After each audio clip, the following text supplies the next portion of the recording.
Hey guys, welcome back to the channel. Tonight, Zach and I are gonna show you the new and improved sled that I made. It's gonna be really tall.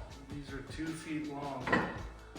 The sled that we're using is actually a lot bigger than the original sled from the last video.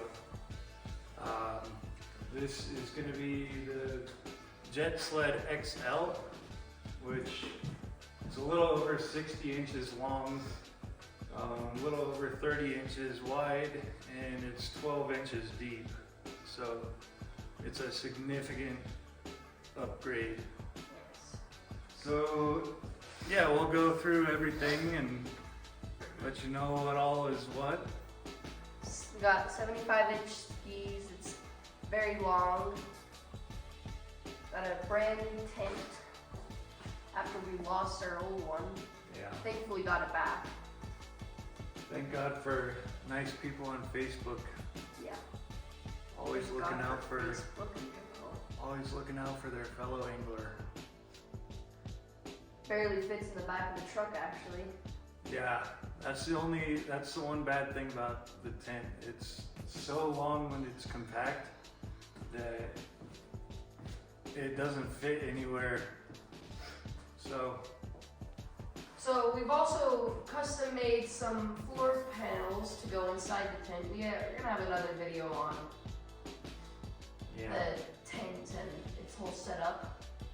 But you can get to see the cool things that we've made with the sled. yeah, and maybe it'll give you some ideas on what to do with yours. So keep on watching. Okay, so starting on the build, we gotta do the skis. Yeah, for starters, with the skis, since the sled is so much bigger and everything's gonna weigh so much more, I'm using the same skis that I used the last time. I just put this bar in between the 2 legs, so it'll make it a lot more sturdy. I was worried about the skis actually splitting in half. Thankfully, nothing bad has happened, no damage out of our 4 trips so far. Yeah. It just kind of makes for a tripping hazard now, so. But we're getting used to it. We still have our old sled, it's just working on some smaller skis. Yeah. So, we start off with our frame for the sled. Same concept as last time.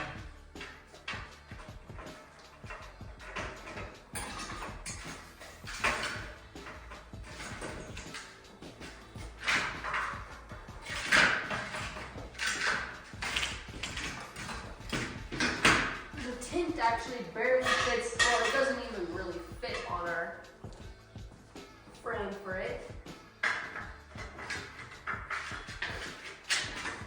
It fits.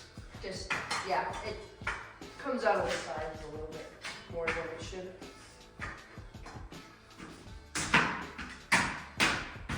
Yeah, see?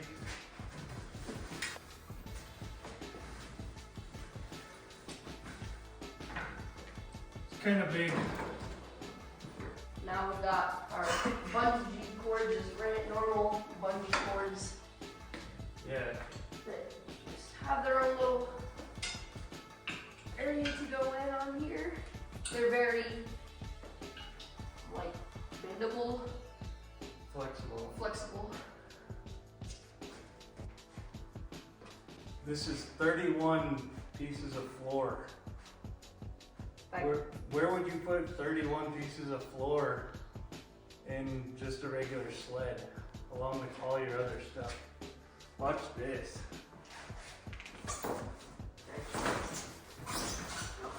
we didn't do this last time. Very bungee. So now you have your floor under your sled.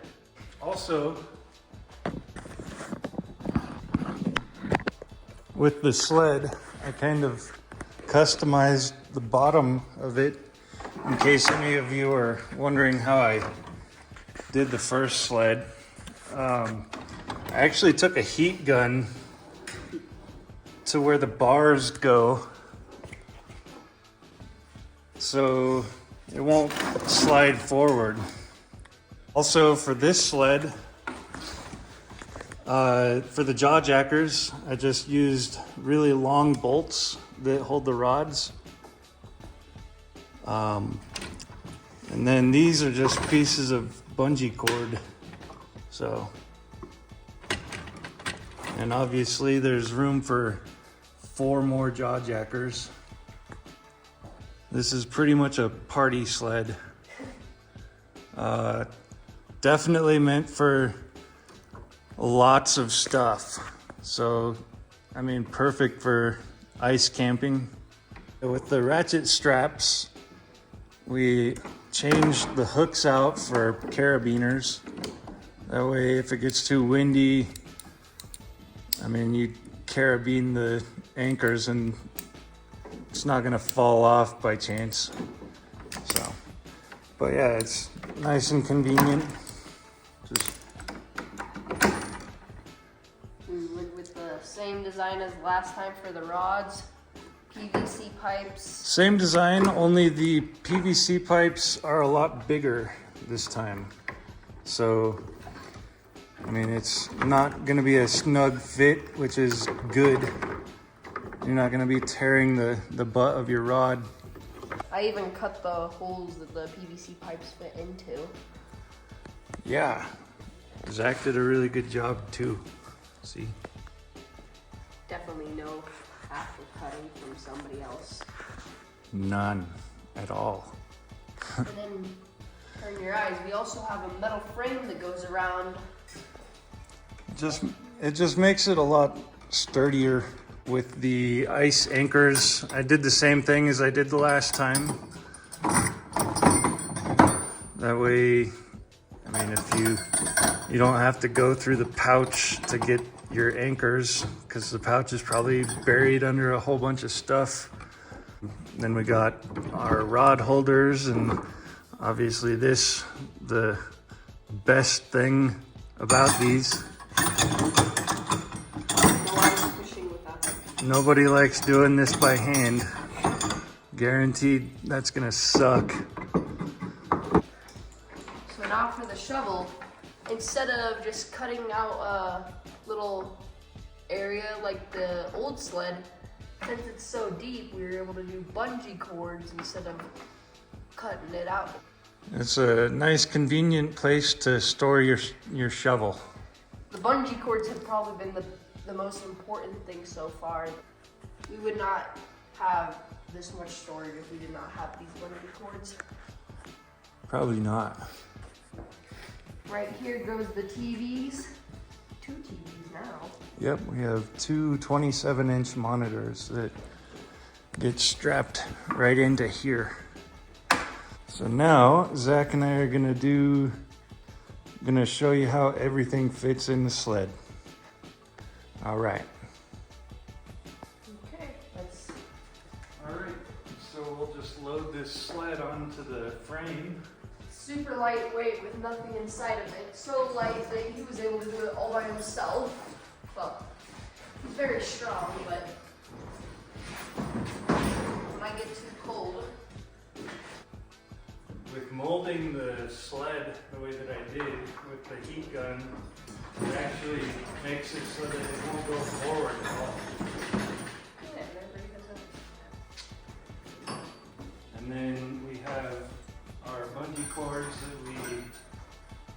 that are connected to the frame. We just stick them onto the sled, just like the same concept as the other sled.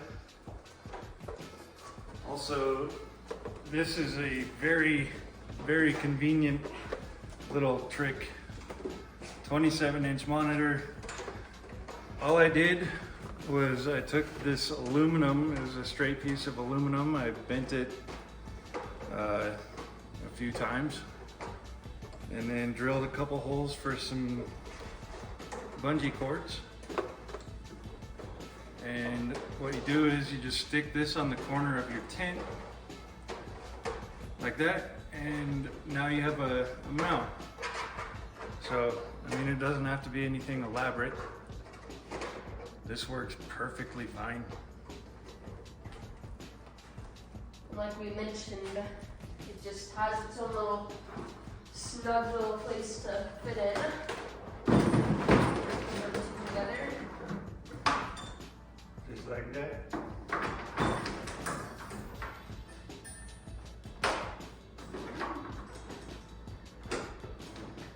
And now you have your perfectly nice 27-inch monitors that are gonna stay there. Oh, now it's time for the propane. They just go right in here. But we learned, instead of spending a crap ton of money on propane tanks, 1 pound propane tanks, just buy 2, or I guess it doesn't really even matter how many you buy. Just buy a 20-pound tank and get an adapter to fill the 1-pound tanks. That's all you gotta do. Right now at Sam's Club, a six pack of these is $30. You can get this refilled at Tractor Supply for $15. I mean, that's a huge savings if you get the adapter, which is like $8 on Amazon. Okay. Got our 2 very nice big chairs.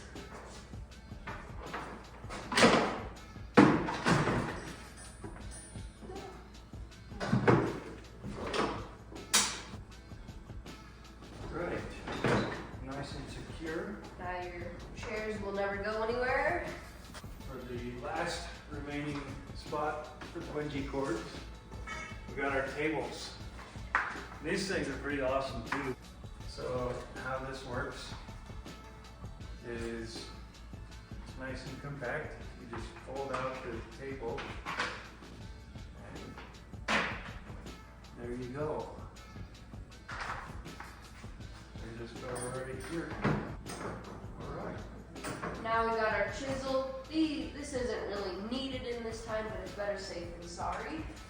Yeah, it's more for early ice. That way you can chisel away at the ice as you're walking. That way you don't fall through and have an accident and ruin your day. Now we've got the auger.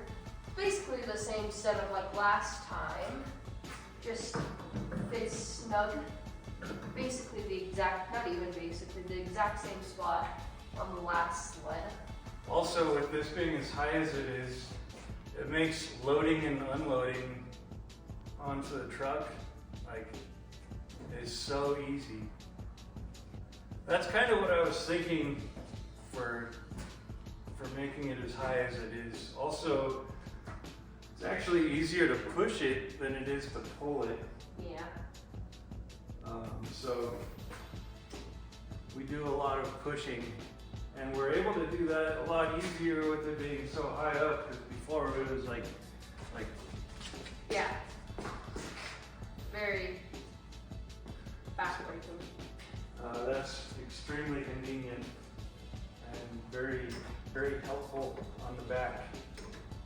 I thought I'd just mention it, and our main lure at Antero is the orange and white atomic teasers. They catch many fish. So back to loading the sled. We've got our little buddy heaters. They do very well. Okay, now that we're in the front, we can give you a better perspective of what it looks like. So we've got the live scope. This is like the most important thing to bring along. So what we use this for when we're first starting out is we'll drill a hole, and we're basically looking for the edge of a weed bed. There's weeds all over this lake that we go to. So we'll drill a hole, stick this down there. If it looks good, then we'll put a jaw jacker down, kind of carry on our way. If it looks bad, obviously we'll just keep on going. So, I mean, that's kind of the key to a good fishing trip. There's so many places in this lake that we go to that if you could fish in 30 different places the entire day and not even see a fish. It's a very amazing piece of technology. Okay. Now we have the camera, allows us to see what's happening under the water. We have a YouTube video actually on our channel right now of us looking through the TV and seeing the fish chase his lure. Yeah, it's really, really awesome and exciting seeing it through a 27-inch monitor or any kind of big monitor instead of using that little 7-inch screen. Yeah. You get a lot more detail. If you don't have a monitor, I highly recommend it. And how we actually plug AC appliances into DC batteries. So we have these inverters. This is a 24 volt inverter, and this is a tiny little 12 volt inverter. You don't really need, I mean, this is 150 watts and it can power both of those TVs. So you don't really need much power. To give you an idea, we ran the TVs for a good 10 hours a couple days ago, and the 12 volt battery dropped 0.3 volts in that 10 hours that we were out. So they're very energy efficient. So you won't need to worry about having a big battery for your big monitor. It's not going to take much power at all.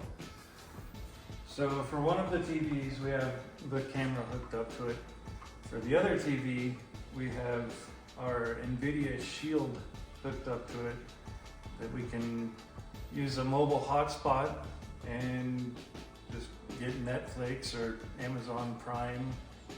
No lag at all. Yeah, as long as you have cell reception and a personal hotspot, if you're able to use a personal hotspot. You're covered. I mean, you could.